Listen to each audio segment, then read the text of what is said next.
Lebih dari 450 tokoh Yahudi mendesak PBB segera menjatuhkan sanksi ke Israel, mengklaim bahwa aksi militer di Gaza memenuhi definisi hukum genosida. Mengutip Tribun News pada 23 Oktober, kabar ini dilaporkan oleh sumber utama Al-Mayadin beberapa waktu lalu. Lebih tepatnya, lebih dari 450 tokoh Yahudi terkemuka di seluruh dunia, termasuk mantan pejabat Israel, seniman peraih Oscar, penulis ternama hingga intelektual, merupakan sosok yang mengeluarkan surat terbuka tersebut. Mereka mengeluarkan seruan publik, mendesak PBB dan para pemimpin global segera menjatuhkan sanksi kepada Israel. Merujuk pada tindakan yang digambarkan mereka sebagai tidak bermoral dan memenuhi definisi hukum genosida di Gaza. Adapun surat terbuka itu menyerukan agar para pemimpin dunia menegakkan putusan ICJ dan ICC, sekaligus menghentikan transfer senjata ke Israel dan menjatuhkan sanksi yang ditargetkan,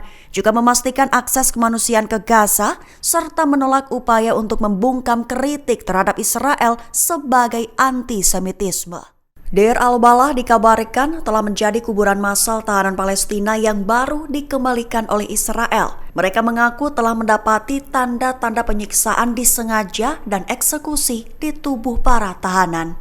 Mengutip Palestine Chronicle pada 23 Oktober, hal ini merupakan konfirmasi dari Kantor Informasi Pemerintah di Gaza pada Rabu 22 Oktober 2025. Perlu diketahui, jenazah puluhan tahanan Palestina yang dikembalikan oleh Israel dimakamkan di sebuah kuburan massal di Deir al-Balah.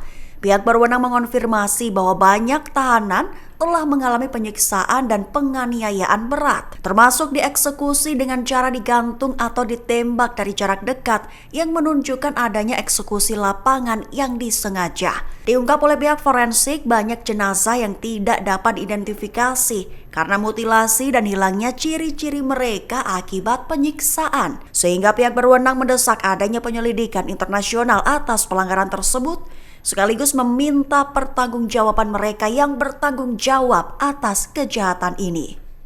Israel dikabarkan masih terus menggali terowongan di sekitar Masjid Al-Aqsa di kota tua Yerusalem, telah menyebabkan keretakan di tanah hingga menimbulkan kekhawatiran runtuhnya masjid. Mengutip Kabarni pada 23 Oktober, hal ini adalah konfirmasi dari Maruf Al-Rifai, penasihat kegubernuran Yerusalem pada Selasa 21 Oktober 2025. Lebih tepatnya, Al-Rifai mengonfirmasi adanya kekhawatiran akibat penggalian Israel, di mana bisa menyebabkan runtuhnya sebagian Masjid Al-Aqsa akibat retakan di tanah yang disebabkan oleh penggalian. Dia mengabarkan bahwa penggalian itu bisa menghancurkan beberapa landmark Palestina.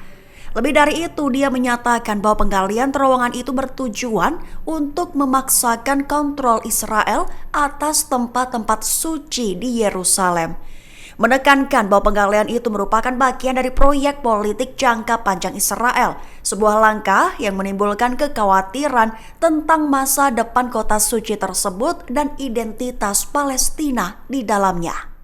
Amerika Serikat lewat Menteri Luar Negeri Amerika Serikat Marco Rubio melontarkan peringatan keras kepada Israel, di mana menyatakan bahwa langkah aneksasi tepi barat berpotensi beri dampak gagal rencana Presiden Amerika Serikat Donald Trump tentang Gaza. Mengutip Al Arabiya pada 23 Oktober, hal ini diutarakan oleh Rubio pada Rabu 22 Oktober malam sebelum berangkat ke Israel. Dia sempat menjelaskan bahwa pemungutan suara di Nisa tentang pencaplokan tepi barat adalah sesuatu yang tidak akan didukung Amerika. Ia berpendapat bahwa langkah itu justru berpotensi mengancam kesepakatan damai. Perlu diketahui sebelumnya, Trump tidak akan mengizinkan Israel mencaplok tepi barat. Namun pemerintah Israel mengklaim memiliki hubungan alkitabiah dan historis dengan tepi barat, wilayah yang menurutnya disengketakan dan menentang pembentukan negara Palestina. Lantas Rubio mengatakan bahwa langkah niat Israel menuju aneksasi tepi barat itu justru akan mengancam rencana Presiden Trump untuk mengakhiri konflik di Gaza. Markas gencatan senjata Amerika Serikat di Israel menampung pasukan global termasuk Inggris, Kanada, Jerman, Denmark, dan Yordania. Mengutip The Times of Israel pada 23 Oktober, hal ini diutarakan oleh Komandan CENTCOM atau CENTCOM Laksamana Brad Cooper yang mendampingi Wakil Presiden Amerika Serikat J.D. Vance dalam kunjungannya ke pusat di Kiryat Gat. Dia menjelaskan bahwa sekira 200 personil militer Amerika Serikat dikirim untuk mendirikan pusat koordinasi gencatan senjata di Israel. Menyatakan bahwa markas gencatan itu juga akan menampung pasukan dari Inggris, Kanada, Jerman, Denmark, dan Yordania. Ditujukan untuk mencapai stabilisasi yang sukses di Gaza sangat penting bagi transisi yang damai. Adapun markas gencatan yang diberi nama Pusat Koordinasi Sipil Militer atau CMCC ini ditegaskan olehnya dirancang untuk mendukung upaya stabilisasi, sehingga digarisbawahi bahwa personel militer Amerika Serikat tidak akan dikerahkan ke Gaza, melainkan hanya akan membantu memfasilitasi aliran bantuan kemanusiaan, logistik, dan keamanan dari mitra internasional menuju Gaza. Download Tribun X sekarang, menghadirkan lokal menjadi Indonesia.